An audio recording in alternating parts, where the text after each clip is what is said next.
আসসালামু আলাইকুম। Hello viewers, চলে এলাম রঙ্গনা ওয়ার্ল্ড থেকে নতুন একটি রেসিপি নিয়ে। আজকে আমি এই সুন্দর তেহারিটা রান্না করে দেখাবো, কোনো ঝামেলা ছাড়াই রাঁধুনি মশলা দিয়ে।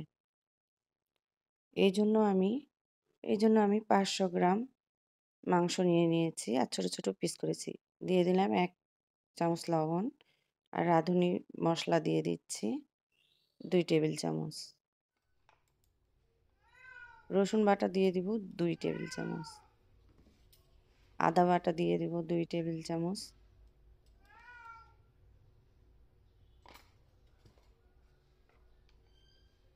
দই দিয়ে দিব 2 টেবিল চামচ।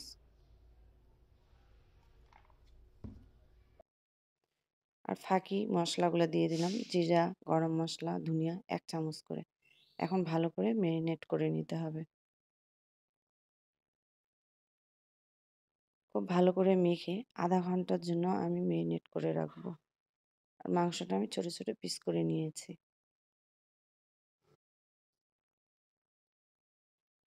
ঢাকনা দিয়ে ঢেকে রাখলাম। চলে যাচ্ছি মূল রান্নায়। আধা ঘন্টা পর ফিরে এলাম। একটা কড়াই বসিয়ে দিয়েছি। হাফ কাপ সরিষার তেল নিয়েছি। আমি হাফ কাপ সরিষার তেল দিয়ে সম্পূর্ণ রান্নাটা করব। দিয়ে দিলাম পেঁয়াজ কুচি। হ্যালো বন্ধু, যারা এখনো আমার চ্যানেলটিকে সাবস্ক্রাইব করেননি করবেন। আর আমার সাথে যারা আছেন তারা প্লিজ লাইক দিয়ে কমেন্ট করে আমার ফুল ভিডিওটি দেখে নেবেন।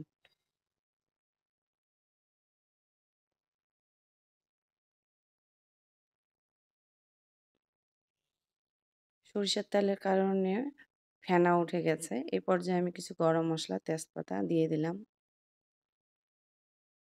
দিয়ে ভালো করে নেড়ে নিচ্ছি। ফেনার জন্য একটু কম দেখা যাচ্ছে। পেঁয়াজটা ভালোভাবে নেড়ে দিচ্ছি।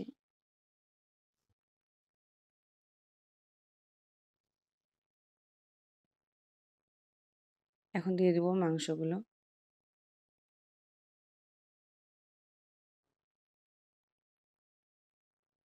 মাংস দিয়ে ভালোভাবে নেড়ে দিচ্ছি।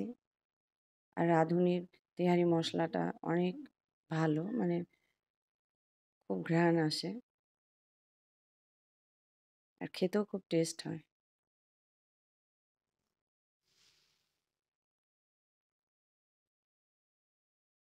ভালো করে নেড়ে দিচ্ছি। আর বাটিটা ধুয়ে পানি দিয়ে আমি এখন ঢাকনা দিয়ে এটাকে ঢেকে দিব। আর জালটা রাখবো মিডিয়াম আঁচে।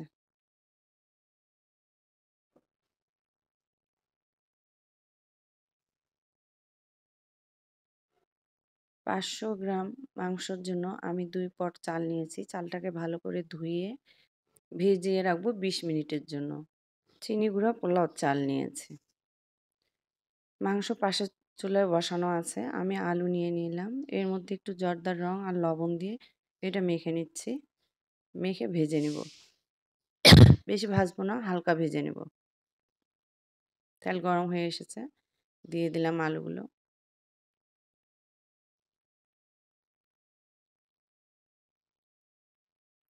দিয়ে হালকা ভেজে নেব। ভাজা হয়ে গেছে। এখন আমি এটা চুলা থেকে নামিয়ে রাখবো।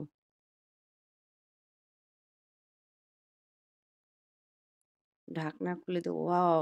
কি সুন্দর একটা ঘ্রাণ। রাঁধুনি মসলাটা অনেক ভালো। আর একটু কষিয়ে নিলাম। আর অফলাইনে আমি অনেকবার এটা নেড়ে দিয়েছি। আর মাংস ছোট ছোট পিস করেছি বলে এটা সেদ্ধ করতে বেশি সময় লাগেনি। এখন আমি আলু দিয়ে ভালো করে কষিয়ে নিব। এ পর্যায়ে একটু লবণ দিয়ে দিলাম, হাফ চামচের মতো। এখন দিয়ে দিলাম 1 কাপ পানি। এখন ঢাকনা দিয়ে ঢেকে দেব। গোটা বাসায় এত স্মেল বেরিয়েছে যে আমার বিড়ালরাও ঘরে থাকতে পারেনি। রান্নাঘরে চলে এসেছে মাংস খাওয়ার জন্য।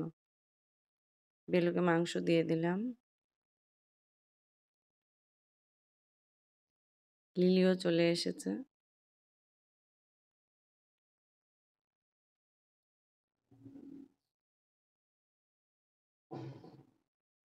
মাংসের পানি শুকিয়ে এসেছে। আমি এখন বড় পাত্রে মাংসগুলো নিয়ে নিলাম। এখানে আমি পোলাওটা রান্না করে নিব।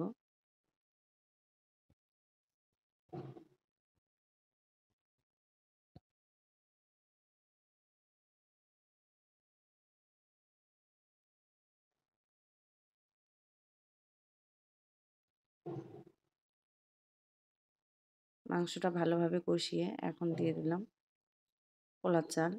ভালোভাবে কষিয়ে নিতে হবে। এই পর্যায়ে দিয়ে দিব আমি ১ চামচ লবণ আর কাঁচামরিচ দিয়ে ভালোভাবে কষিয়ে নিব। বছরের শেষের দিকে চাল এখন অনেক পুরাতন হয়ে গেছে। পানিটা সেই হিসেবে দিতে হবে। আমার কষানো হয়ে গেছে, এখন পানি দিয়ে দিচ্ছি। এখানে আমি ৫০০ গ্রাম চালের জন্য ১.৫ কেজি পানি দিয়ে দিয়েছি। এখন ভালো করে নেড়ে ঢাকনা দিয়ে ঢেকে দিব। ফিরে এলাম ২০ মিনিট পরে। এই পর্যায়ে এসে দেখেন পানি শুকিয়ে গেছে, অল্প, অল্প আছে আর আমার দানাটাও একটু শক্ত, শক্ত আছে। এই ক্ষেত্রে নতুনদের জন্য একটা টিপস, ভয় পাওয়ার কিচ্ছু নেই। জাল একদম লো করে দিয়ে ০.৫ ঘন্টার জন্য রেখে দিলে একদম ঝরঝরে পোলাও হয়ে যাবে। আর আমি এখন ঢাকনা দিয়ে ঢেকে ২০ মিনিটের জন্য দমে রেখে দেব, একদম লো ভোল্টেজ করে।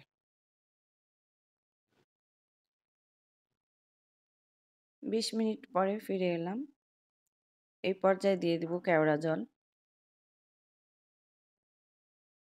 কেওড়া জল দিয়ে দিলাম ২ টেবিল চামচের মতো। দিয়ে এখন ভালো করে নেড়ে দিচ্ছি। অলমোস্ট আমার হয়ে গেছে। এখন আমি এটাকে নামিয়ে নিব। নামিয়ে পরিবেশন করব। হয়ে গেছে আমার বিপ তেহারি। ভালো লাগলে শেয়ার করবেন, লাইক করবেন, কমেন্ট করবেন। আশা করছি সবাইকে ভালো লাগবে। আল্লাহ হাফেজ।